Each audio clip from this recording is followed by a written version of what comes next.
there was the Pleasuredome. Yes. In '95. And where was the Pleasuredome? The Pleasuredome was at the back of the Chevron. And the owners of the Chevron walked me through this old ballroom of the Chevron Hotel. Now the Dome was the old dance hall ballroom of the old Chevron Hotel, which was a real hotel. Yep. Rooms and whatever. And it was just sitting there dormant, this big open space. And everyone had literally exhausted every venue in Melbourne. Every venue in Melbourne had been open and closed and reopened, and it was all just like we're rehashing old venues, right? And then all of a sudden, Antoine Moussi says, "Jake, I've got to show you this space."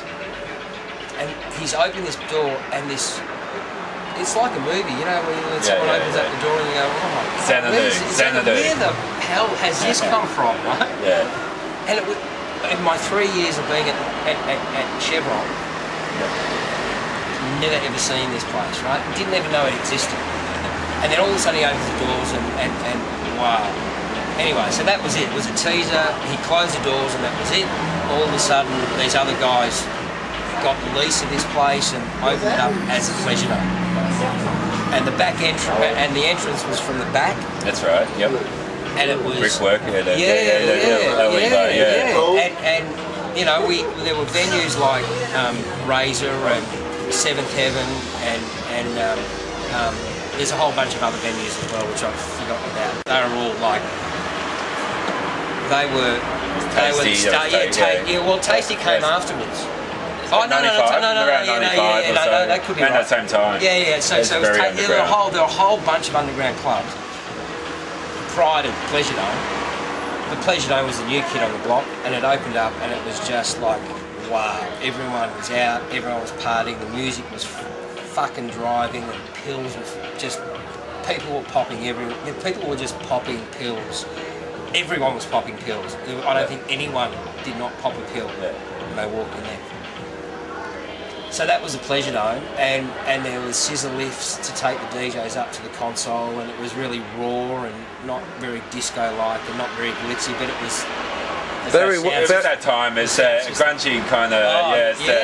Very warehouse-like though. Yeah, it was. It was very warehouse-like, and it was driving. You know, the bottom end was just it would punch your chest. It would punch your chest, and then the mid highs were just like all around you. It was like, wow, where the fuck has this come from?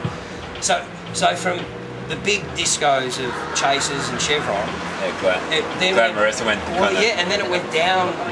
It was not lowbrow. It was like, no, we don't want mirrors and nice bars. We want dirty, dark warehouse. Pumping bass.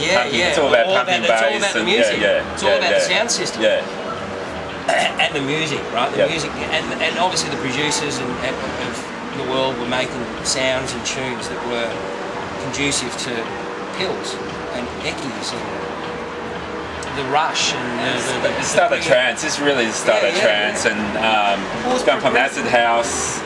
Well, but to say trance, would you call it trance? I call it progressive house. Progressive house. Trance is sort of, trance came in the 97, 98.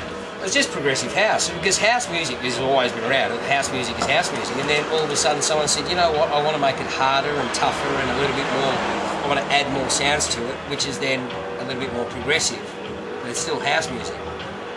Yeah, loved it. So, but then it closed. New Year's Eve, they had one New Year's Eve there, and then it closed. Why did it close? Well, the owners got greedy and they just milked it over New Year's Eve and took, I don't know, $50,000 or $100,000 out of the take and just closed the bloody doors. And it sat there for probably another year. Yeah, it did, because New Year's Eve '95 it closed.